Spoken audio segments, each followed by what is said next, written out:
Assalamualaikum warahmatullahi wabarakatuh. Sekarang gue mau bahas buku Novarianti Yusuf, yaitu Jelajah Jiwa, Hapus Stigma, Autopsikologis Bunuh Diri 2 Pelukis. Ini dibuat dari tesisnya Bu Novarianti Yusuf, SPKJ, spesialis kesehatan jiwa. Dia ingin menganalisis kenapa sih orang seniman itu sering bunuh diri, padahal seniman itu rentan dengan bunuh diri, padahal enggak. Ya seperti Vincent van Gogh, seperti banyak deh, tapi ada lebih banyak yang enggak. Tapi itu cuman di sini akan dilukiskan gitu dua pelukis yang sangat berbakat di daerah Jogja. Cuman dia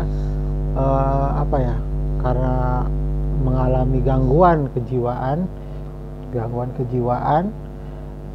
dia depresi lalu bunuh diri itu kan.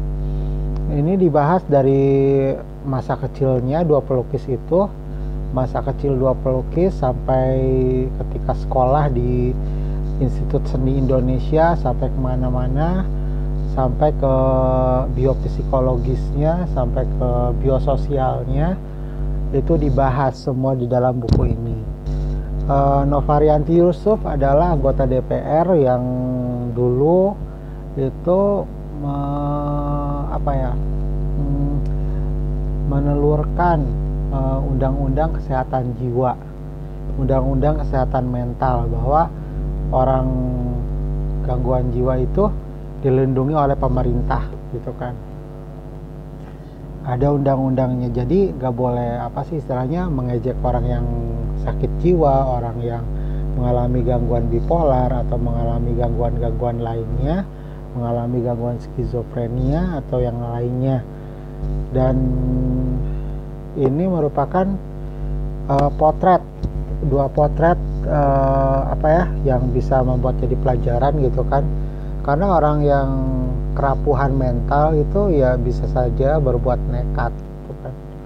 Sekarang itu kan musim gitu, bunuh diri, seolah-olah bunuh diri itu jalan keluar bagi permasalahan yang ada, padahal enggak. Banyak jalan menuju Mekah ya kan. Jadi bunuh diri itu bukan karena gangguan jiwa, itu bukan karena gangguan iman, gangguan spiritual atau gangguan lainnya gitu kan. Gangguan jiwa merupakan ya semacam penyakit aja. Kalau kita flu ya kita harus diobati. Begitu juga dengan gangguan jiwa, misalkan kalau kita kena gangguan ya mungkin ada cairan di hormonal otak yang tidak sinkron, makanya menjadi gangguan atau tipe pencemas, tipe-tipe lain. Karena banyak diagnostiknya kalau kita ambil dari PPDGJ 4, sekarang udah 4, dulu masih 3 gitu kan. Rujukannya ke sana.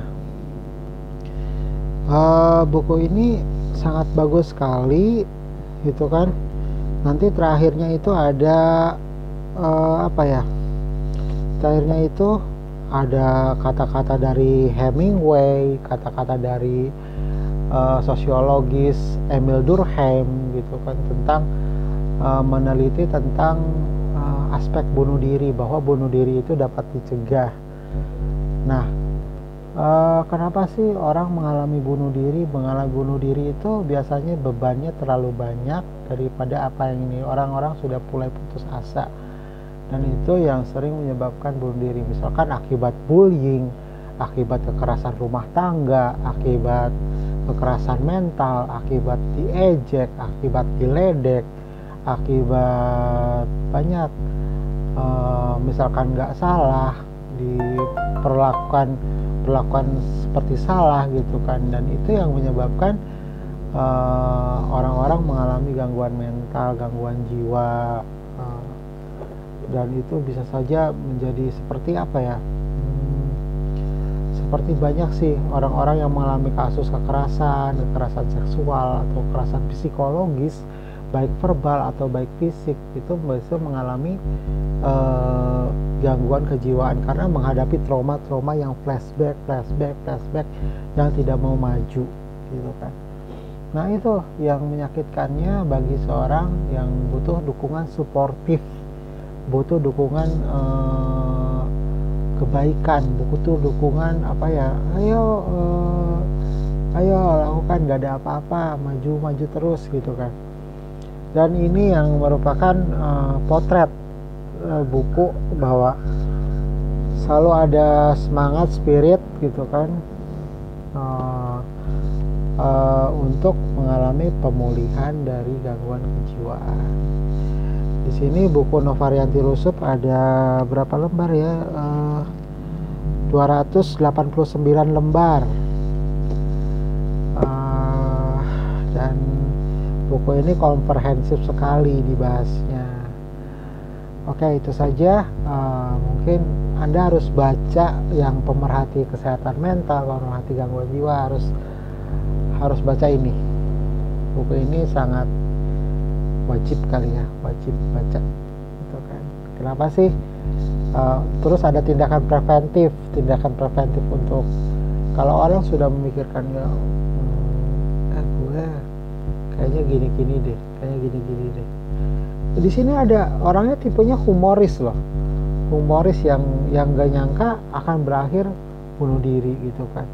Terus karena orang bisa bisa melihat sesuatu hal yang aneh-aneh, dia bisa juga bunuh diri gitu kan.